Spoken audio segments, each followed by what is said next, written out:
how is money made? Watch this video to find out. Today, central banks print money, but we're taught from childhood that money is hard to get and we need study and work hard to get it.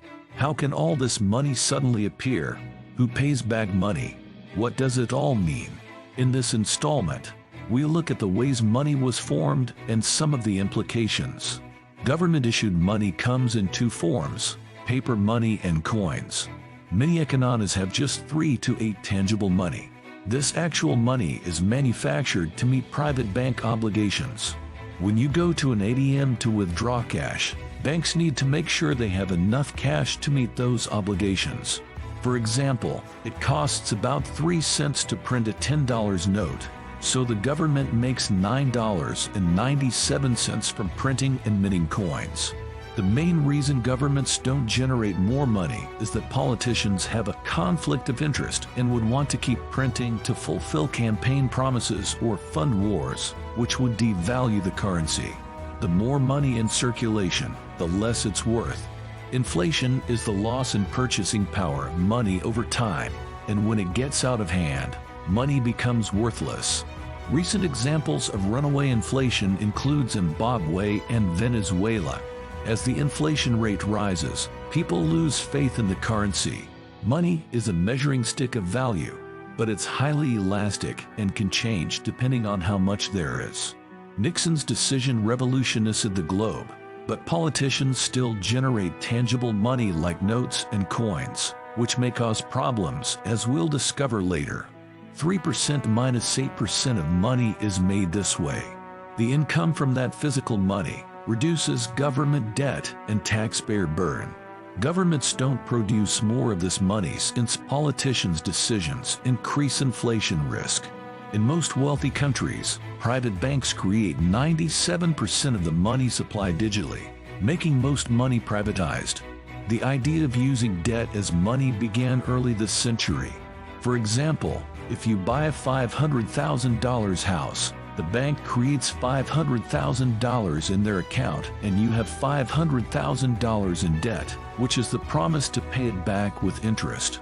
Today, banks are playing with so many derivatives that everyone takes on debt, which is loans from a bank, and spends it on things they couldn't afford. Trade and taxation are government's main revenue sources. This raised money is used to pay back the central bank loans with interest. So when governments use the central banks to bail out private banks' risky behavior, the government is left with a debt which eventually has to be paid back by taxpayers. To recap, private banks create 97% of money by creating loans, which is debt. As long as they are too large to fail, banks can spend and gamble consumer deposits. The ultimate and most irrational form of money creation is when the central bank backs banks, creating a moral hazard. Bank digital money (QE) is the third type of money. The Japanese central bank pioneered quantitative easing in 1989, and the Federal Reserve popularized it during the 2008 crisis. QE is when a central bank creates money to issue loans directly to the banking sector, large corporations, and most recently the public to flood money into the economy during extreme events like the 2008 financial crisis. The president's plan would allow the Treasury to acquire up to $700 billion in bad loans, including many subprime mortgage agreements, and put them on the American public tab. Congress must boost the national debt limit from $10.6 trillion to $11.3 trillion. It was thought to be a one-time emergency scenario, but over the next decade the Federal Reserve was unable to reverse it. To give you an idea of how significant all of this was, it took from 1776 to 2008 for the nation to reach less than $1 trillion in debt. By 2014, that number had grown to $4.4 trillion, and since the COVID pandemic began, $3 trillion was added in 3 months. Oh, I know, but it's all faith. How long is this sustainable? Then it's about the insane taxpayer. You can always bail yourself out and print money with quantitative easing, so why do I have to pay taxes? These are the seeds of social unrest in this country. You can only drive so big a wedge between the haves and the have-nots, especially when you're getting rid of the middle class.